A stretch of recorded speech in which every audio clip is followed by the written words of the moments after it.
the gap, standing for Jesus. Standing in the gap for family and friends. Standing in the gap, one love for all, so we all can make it in. And also, we, in that regard, we stand on the Great Commission, where Christ says he wants you to spread this gospel throughout the world, through the highways, the byways, to the end of the earth. And so that's a command, and that's a constant command, a chronic command that we have. And so in order to do that, you have to spread it today. You can't spread it the way what was happening back in 2,000 years ago. You got to know what's happening today so you can spread that word. And we have dedicated a portion of our ministry to what we call the Gap News. And Marble is in charge of the Gap News, and she always brings us up to date on what's going on, and so you can put it in the proper context. And so I present to you Gap News. All right, I'm back already.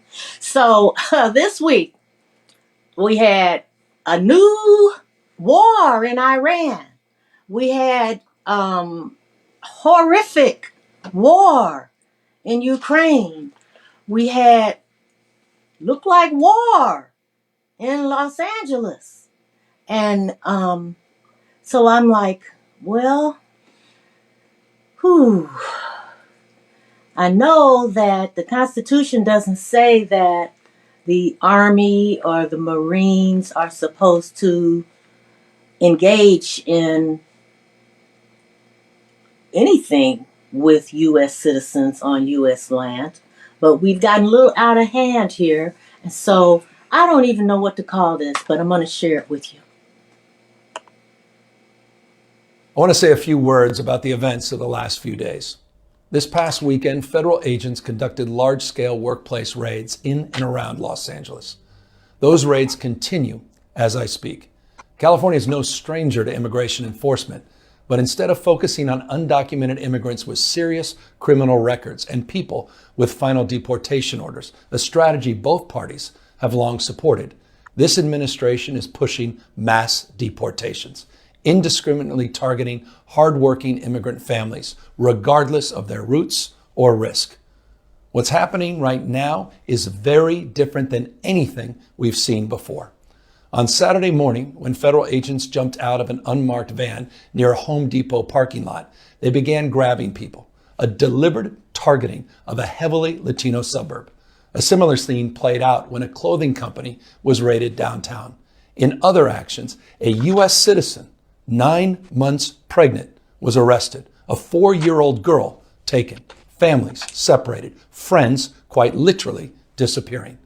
In response, everyday Angelinos came out to exercise their constitutional right to free speech and assembly, to protest their government's actions. In turn, the state of California and the city and county of Los Angeles sent our police officers to help keep the peace. And with some exceptions, they were successful. Like many states, California is no stranger to this sort of unrest. We manage it regularly and with our own law enforcement. But this, again, was different. What then ensued was the use of tear gas, flashbang grenades, rubber bullets, federal agents detaining people and undermining their due process rights. Donald Trump, without consulting California law enforcement leaders, commandeered 2,000 of our state's National Guard members to deploy on our streets, illegally and for no reason. This brazen abuse of power by a sitting president inflamed a combustible situation, putting our people, our officers, and even our National Guard at risk. That's when the downward spiral began. He doubled down on his dangerous National Guard deployment by fanning the flames even harder. And the president, he did it on purpose. As the news spread throughout LA, anxiety for family and friends ramped up. Protests started again. By night, several dozen lawbreakers became violent and destructive. They vandalized property. They tried to assault police officers. Many of you have seen the video clips of cars burning on cable news. If you incite violence, I want to be clear about this. If you incite violence or destroy our communities, you're going to be held to account. That kind of criminal behavior will not be tolerated. Full stop. Already more than 220 people have been arrested, and we're reviewing tapes to build additional cases, and people will be prosecuted to the fullest extent of the law. Again, thanks to our law enforcement officers and the majority of Angelinos who protested peacefully, the situation was winding down and was concentrated in just a few square blocks downtown. But that's not what Donald Trump wanted. He again chose escalation. He chose more force. He chose theatrics over public safety. He federalized another 2,000 Guard members. He deployed more than 700 active U.S. Marines. These are the men and women trained for foreign combat, not domestic law enforcement. We honor their service. We honor their bravery. But we do not want our streets militarized by our own armed forces, not in LA, not in California, not anywhere. We're seeing unmarked cars in school parking lots, kids afraid of attending their own graduation. Trump is pulling a military dragnet all across Los Angeles, well beyond his stated intent to just go after violent and serious criminals. His agents are arresting dishwashers, gardeners, day laborers, and seamstresses. That's just weakness masquerading as strength. 36-page order, those cornerstones that he claimed or asserted were not met. Section 12, 406, so that there's no invasion, there's no rebellion. It's absurd. And so we're gratified. Today is a big day for the Constitution of the United States, for our democracy. And I hope it's the beginning of a new day in this country where we push back against overreach. We push back against these authoritarian tendencies of a president that has pushed the boundaries, pushed the limit, but no longer can push this state around any longer. Good evening, everyone. You're watching LA Live News Tonight. I'm Phil Schuman in for Marla Tejas. Breaking news. After a federal judge ruled late this afternoon that President Trump must return control of California's National Guard to Governor Gavin Newsom, hours later, a federal appeals court blocked that order. Now, these opposing legal decisions come after the president sent thousands of National Guard troops here to L.A. during protests over the objections of Governor Newsom. Newsom and California AG Rob Bonta sued, saying it wasn't needed, made things worse. Trump argues he sent troops to restore law and order. But, again, 6 p.m., federal judge said there was no legal reason for what he did. Governor Newsom reacted. The indiscriminate cruelty of Donald Trump. Why else do you go to a 7-Eleven? Why else do you go to a nail salon? Why else do you just randomly show up in front of a hardware store? Why else? It's not about criminals. That's about creating chaos. Before the Ninth Circuit Court stepped in, U.S. District Judge Charles Breyer said Trump broke federal law and violated the Constitution, overstepping his authority. This is that judge's comments. His actions were illegal, both exceeding the scope of his statutory authority and violating the 10th Amendment to the United States Constitution. He must therefore return control of the California National Guard to the governor forthwith. As of today, you've also got 200 Marines that have been deployed into California, which is an enormous escalation. It shouldn't be conflated with the National Guard presence. We don't have Marines on U.S. streets, even under, normal conditions of civil unrest. According to Reuters, those Marines already detained at least one person at the federal building they have been directed to protect. And in fact, Reuters reporting the man that you see there, get this, ready? He's a veteran who was going to an appointment at the Department of Veterans Affairs and accidentally crossed a yellow line. This overreach extends far beyond the troops in L.A. Today, the Trump administration said it would not release recent Columbia graduate student Mahmoud Khalil, a legal resident, a green card holder who has not been charged with any crime. You may remember he was snatched from his home in front of his then 9-month pregnant wife. He's been imprisoned for 3 months over his protected political speech protesting Israel's war in Gaza. Now, Trump's Department of Justice said it would not release Khalil even after a federal judge determined he cannot be deported or detained under the reasoning initially provided by Secretary of State Marco Rubio. Senator Alex Padilla, I have questions for the Secretary, because the fact of the matter is a half a dozen violent criminals that you're rotating on your heads off. How many of our ICE agents have been doxxed for doing their duty? It's a vulgar display. It's the kind of thing you see Kim Jong-un, you see it Putin, you see it with dictators around the world that are weak and just want to demonstrate strength. Weakness masquerading as strength. To fet the dear leader on his birthday, what an embarrassment. Honestly, that's about as small as it gets.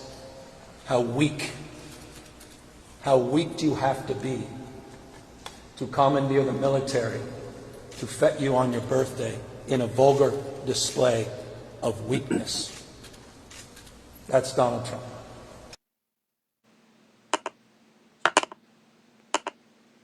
So, what's been happening this week is, first of all, ICE, and we got to go back a little bit, because last week, Stephen Miller brought a group of ICE leaders, I guess, to Washington, D.C., and he said, y'all not picking up enough people and deporting them quick enough. So this is what I want you to do. We're not talking anymore about criminals and things like that. I want you to just go and pick up people. He said, you should be able to find some at the Home Depot and at the 7-Eleven. Just go and get them. Round them up indiscriminately. Don't worry about if they really are American citizens. If they look kind of brown, get them and put them in a truck. That's what he told them last week. So on Saturday, which was last Saturday, ICE agents, and this is the other thing that's really horrible, they decided, well, we're going to do this in sanctuary cities. So they went to LA, and then they, just like Governor Newsom said, they just rolled up in an unmarked van and jumped out and started rounding up people that were not criminals and taking them, they're calling it disappearing them. So the people disappeared. They don't know where they're going. Their families don't know where they are, but they've disappeared. And it was so horrible that people came out and they started protesting. They started protesting, and they were protesting peacefully for the most part. The LA police, the LA County police, the CHIPS, I think they call them, the California Highway Patrol, they were there. They had things under control. And then Donald Trump said, I'm sending in National Guard, which the last time that happened was when Johnson sent it in to, was that Alabama, where George Wallace was letting people beat up on the people that were, was it Alabama? That's Alabama. Okay, and letting people beat up on the people that were peacefully protesting. And so he said, well, I got to send somebody in to protect them. That wasn't what happened here. And then before you know it, he said, he and his buddy Pete Hegseth said, we're going to send Marines in there too. Now that is totally unconstitutional and illegal, which is why Judge Breyer issued that ruling that he issued. They went right away and appealed it, which that's the law. You get a chance to appeal it. I don't think that when the appeals court has a chance to review that decision that they're going to reverse it. Anyway, what do you think, honey? Whoa, before I give it over to you. So then, okay, so they're doing all of this to the regular people in LA that are not criminals. They're round them up. They're manhandling them. And then a sitting senator, the senior citizen of California, is escorted into the press conference with Kristi Noem, and he starts asking a question, and the federal agents pull him out, throw him on the floor, handcuff him, and all this kind of thing. This is totally lawless. All of this is totally lawless. It's against the United States law. But Donald Trump is doing it. What do you think, honey? Well, I think that America is getting what they deserve to a certain extent. I'm not saying they deserve that treatment, but when you vote for somebody who you know is a criminal, who you know has put forth his manifesto as to what he's going to do if he gets elected, and so don't be surprised that he's arresting mayors and congressmen and roughing up senators and denying due process and all that. My question is, America, are you watching? Are you understanding? And you look at all those people who voted for him, and a lot of them were Latinos. Oh, yeah. And now you see him, like you say, coming up to their jobs wherever they're working peacefully, working and paying their taxes and all that, and then chasing them through the fields where they're picking whatever it is they're doing out there, the migrants and all that. I mean, it's chaos and it's out of control. And when you put military, you bring military in totally under false pretenses, and there was no need for it. And then say, and against okay, the governor. And against the governor and the mayor, nobody called for it. And then say, okay, I'm bringing in more now. I'm bringing the Marines in. And you say, wait a minute. The Marines aren't trained for this civil disobedience type thing. What are the Marines trained to do? Kill you. Kill people. That's what they're trained to do. They're trained to kill people. Right. On other people on foreign land or in a war. Right. That's what they're trained to do. But now you put them on the streets of L.A.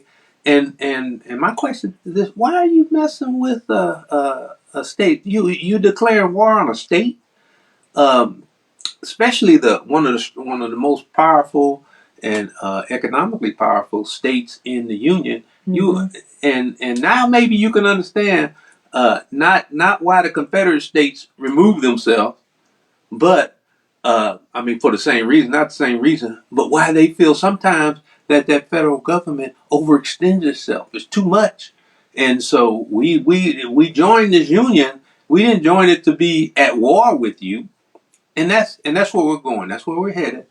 And so if you sat back and voted for a man that had 34 felony convictions, and by his history had told you what he was going to do, and also put a mandate out there in writing and he's going through that playbook step by step. Yes. So you want to know Gap News. You want to know what we need to know as we stand on the Word of God and as we fulfill the Great Commission.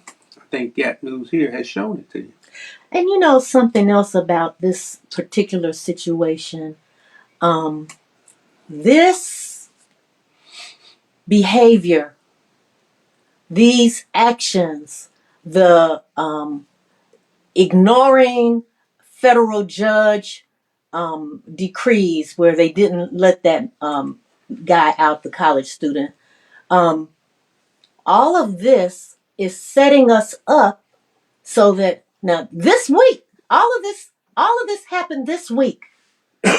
The National Guard, the Marines, the knocking down the senator, and we ain't even talking about like last week when they maybe 2 weeks ago when they arrested the mayor and the congressperson from New Jersey. All of this is setting us up so that we become numb. So it's like, well, they did that. Okay, so next week, maybe they'll go and do it in New York or go do it in Chicago or go do it somewhere else. And we're just standing by. Now, y'all know that today, it is No King's Day. And people are peacefully protesting this severe overreach and lawlessness of this administration. So I hope that you can figure out a way to voice your concerns and support this effort to speak out. Gap News. Gap Whoa. News. Ha! Wow. We hope that's informative to you and that you can use it in the Great Commission. And you got to spread it. You got to talk to people and tell them about war. That we're at war, spiritual warfare, and that we know we can see what's going on and apply Christian principles to it.